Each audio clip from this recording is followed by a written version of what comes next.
বাইতুল মুকাররমের মতন এত সুমহান একটি জায়গা খেতাবতের দায়িত্ব পালন করতে গিয়ে আপনি একটা অংশকে খুশি করার জন্য ফতোয়াবাজি করবেন না।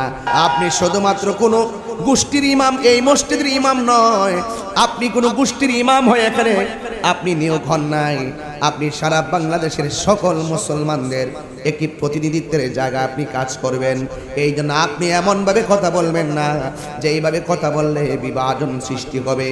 আমার যুবক ভাইয়েরা, অনুরোধ করে বলবো, আমরা ঈদে মিলাদুন্নবী সাল্লাল্লাহু তাআলা আলাইহি ওয়াসাল্লামের জশ্নে জুলুস করি, এটা সুন্দর করি আমরা পালন করি, কিন্তু যারা মসজিদে বসে বসে ফতোয়া দেয়, যারা জাতীয় ইমাম হওয়ার পরও মসজিদের মেহরাবের মধ্যে বসে বসে ফতোয়া দেয়, দুই ঈদ বিনে কোনো ঈদ নাই, আমি বলবো ওই মসজিদের ইমাম সাহেবকে একটু গবেষণা করার দরকার। কথা বলেন ঠিক কিনা?